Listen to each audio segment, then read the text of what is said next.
नमस्कार दोस्तों, आज का जो हमारा विषय है वह है मूर्ति पूजा क्यों की जाती है। मूर्ति पूजा के आगे का रहस्य क्या है। आज बहुत ही गंभीर विषय, बहुत ही बारीक विषय पे आपके साथ हम बात करने जा रहे हैं, जो बहुत ही विशेष गहरी इंफॉर्मेशन, बहुत ही ज्ञान, नॉलेज आपको देने जा रहे हैं। तो वीडियो में अंत तक बने रहें ताकि आप किसी भी पॉइंट को मिस ना कर सकें और इसका आज रहस्य जान सकें। तो दोस्तों, आप सभी का हम स्वागत करते हैं अपने चैनल में आत्मा से परमात्मा का सफर। तो दोस्तों, जो मूर्ति पूजा है ये क्यों करते हैं, पहले ये जान लेते हैं। जब आप के माता पिता को आप देखते हो, अपने माता पिता को, तो वो रोज मंदिर जाते हैं। धीरे धीरे आपको भी ले जाना शुरू कर देते हैं। आप भी जाते हो मंदिर में, पूजा करते हो और वापस आ जाते हो। धीरे धीरे आप सीख जाते हो और आपके माता पिता जैसे करते हैं आप भी वैसा ही जाते हो, मंदिरों में फूल चढ़ाते हो और धूप अगरबत्ती जलाते हो और घर वापस आ जाते हो। ऐसा आप करते हो। आपने कभी उनसे प्रश्न नहीं किया कि क्यों हम मूर्ति पूजा कर रहे हैं, क्या मूर्ति पूजा जरूरी है। जब परमात्मा कण कण में वास करता है, प्रत्येक हर एक कण में है, तो मंदिर में ही क्यों जाकर मूर्ति पूजा करनी जरूरी है। हमने कभी ये प्रश्न किया ही नहीं, जबकि ये लाइन सभी जगह लिखी है, परमात्मा कण कण में वास कर रहा है, तो फिर मंदिर ही क्यों।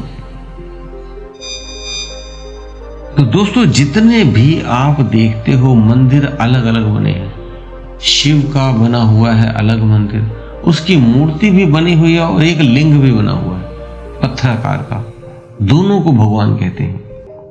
इसी तरह भगवान कृष्ण को हम देखते हैं, उनकी मूर्ति पे कोई मुकुट लगा है तो कोई बंसुरी लगी हुई है, बजा रहे हैं, और मोर पंख लगा हुआ है। इस तरह अलग अलग रूप दिए गए हैं, जबकि सारे जो वेद बताते हैं कि परमात्मा निराकार है। तब ये मूर्ति पूजा क्यों हो रही है। दोस्तों, किसी ने तो उस परमात्मा को, उस भगवान को देखा होगा, तभी ये मूर्तियों का डिजाइन तैयार हुआ है, अन्यथा कैसे होता। लेकिन फिर भी एक चीज गलत हो गई है कि जैसे मूर्ति एक जगह है, उसकी शक्ल दूसरे मंदिर में सेम नहीं मिलती। हर भगवान की शक्ल अलग अलग है।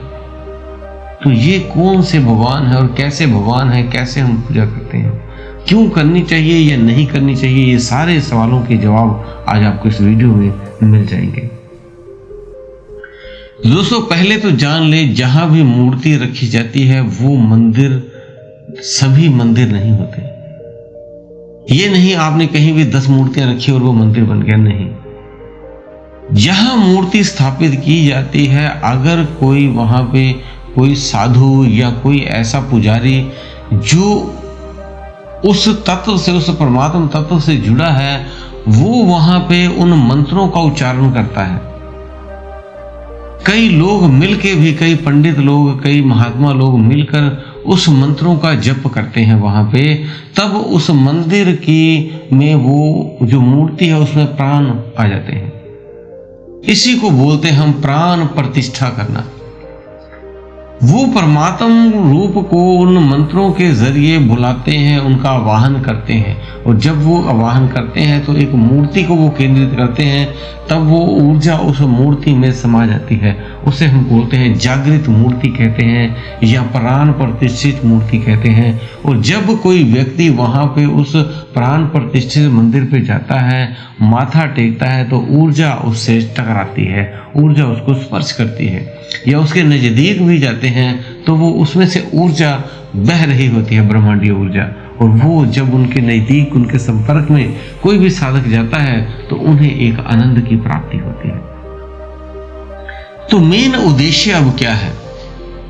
मेन उद्देश्य, उसको जो प्राण प्रतिष्ठा कराई गई है वो कहां से आई है, वहां तक जाने की जरूरत है, ना कि उसी मंदिर में रुक जाना। उस पत्थर में ऊर्जा कहां से आई है, उस ऊर्जा से जुड़ना है आपने। धन्ना भक्त था तो उसने एक पत्थर में परमात्मा को प्राप्त किया था, उसने स्वयं ही उसमें इतने जप किए, इतना ध्यान किया, इतना ध्यान को केंद्रित किया, जिससे उस पत्थर में ही भगवान का वास हो गया, उस ऊर्जा का उसी में वास हो गया। तो ऐसे उस ऊर्जा के साथ जुड़ना है। एक उदाहरण के साथ और समझाते हैं। जैसे कोई व्यक्ति पढ़ता है तो एक पहली क्लास से शुरू करके जब वो अपनी स्टडी पूरी करता है, मान लो डॉक्टर बनना है तो उसे MBBS डॉक्टर बनना है, MD डॉक्टर बनना है, तो कई किताबें पहली क्लास, दूसरी क्लास, चौथी क्लास, 10वीं क्लास ऐसे पढ़ता पढ़ता वो आता है। और जब वो पढ़ता पढ़ता आता है तो ये सारी किताबें वो अपने साथ नहीं रखता है। वो उन किताबों को पढ़ पढ़ के डिग्री लेने के बाद, सर्टिफिकेट लेने के बाद उन किताबों को छोड़ देता है और आगे बढ़ता रहता है। फिर अगली किताबें पढ़ता है और फिर अगली डिग्री ले लेता है, अगला सर्टिफिकेट ले लेता है। ऐसे ही जो भगवान की मूर्तियां हैं, वो किताबें हैं, उन्हें साथ में पकड़े मत रखो। वो स्टडी का माध्यम है, उनको आपने पढ़ना है, जानना है और परमात्मा तत्व से जुड़ जाना है। ये नहीं अगर किसी ने आपको बुलाया तो आप MBBS हो तो आप सारे पूरे जीवन में जो किताबें पढ़ी हैं, सारी क्लासों की किताबें, कॉलेज की किताबें ले जाकर साथ में उसके बैठेंगे कि हाँ मैंने पढ़ाई की है, आज सिर्फ एक सर्टिफिकेट लेके जाते हो। इसी तरह वो मूर्तियां आपने इकट्ठी करनी रहनी सारी, शिव की, भगवान की, अलग अलग, कृष्ण की, हनुमान की, माता की मूर्तियां इकट्ठी नहीं करना। उसकी जो ऊर्जा है उस तत्व से, उस परमात्मा तत्व से आपने जुड़ना है। हमारा उद्देश्य ये नहीं कि आप मूर्ति पूजा छोड़ दें। हमारा उद्देश्य है वो मूर्ति पूजा बेसिक स्टेप है।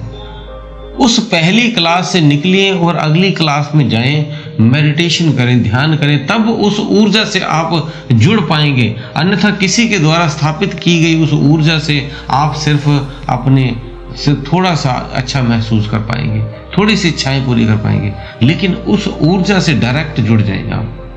जब आप डायरेक्ट जुड़ेंगे तब आप और उसमें भेद नहीं रहेगा, एक हो जाएंगे। तो उस परम तत्व से आपने जुड़ना है, ना कि मूर्तियों से जुड़ना है। सामवेद में कहा है परमेश्वर निराकार है, सभी ने कहा है परमेश्वर निराकार है।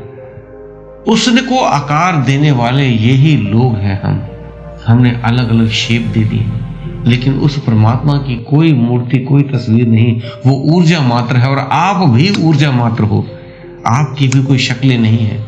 जब आप अपना जीवन काल पूरा करते हो तो ये जो शरीर है आपका खत्म हो जाता है, 5 तत्व खत्म हो जाते हैं, तो एक ऊर्जा बचती है। वही ऊर्जा परमात्मा स्वरूप होती है। उसको ही आपने ऊर्जा को जानना है। वो जो निराकार ऊर्जा है उसमें ही आपने मिलना है। तो उसको मिलने के लिए आपको क्या करना पड़ेगा? आपके भीतर एक ऊर्जा चलती रहती है जिसे हम श्वास लेते हैं। श्वास लेते हो, आपके भीतर प्राण ऊर्जा जाती है और वही कार्बन डाइऑक्साइड आप छोड़ देते हो। इसे हम एरियल ऊर्जा भी कह देते हैं। इसे हम जो श्वास की आप नेचुरल ब्रीथिंग कह देते हो, इसे ही श्वास से ही हम जीवित रहते हैं, एक ऊर्जा लेकर जीवित रहते हैं। ये नहीं आपने खाना खा लिया तो आप जिंदा रहेंगे, नहीं। जब तक आपके भीतर श्वास नहीं जाएगी, प्राण ऊर्जा नहीं जाएगी, तब तक आप जीवित नहीं हो। लोगे तभी आप जीवित हो। खाना तो इस शरीर का है, लेकिन इस शरीर में रहने वाली जो आत्मा है उसको जो खुराक चाहिए वो प्राण ऊर्जा चाहिए। तो ये जो ऑक्सीजन आप देखते हो, ये लेते हो, ये प्राण ऊर्जा है।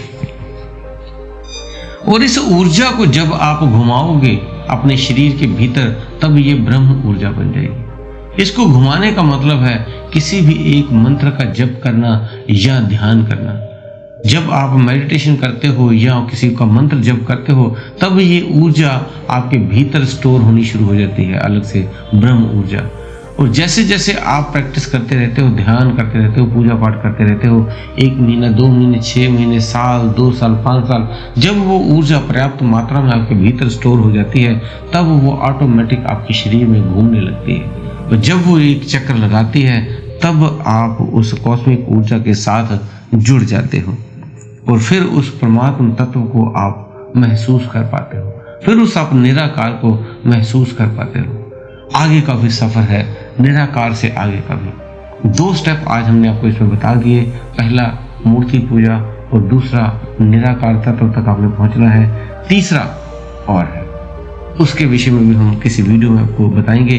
धीरे धीरे हम आपको स्टेप समझाने की कोशिश कर रहे हैं ताकि आप अध्यात्म जगत में एक एक चीज को पकड़कर आगे बढ़ सके। दोस्तों, उम्मीद है दी हुई जानकारी से आप संतुष्ट होंगे।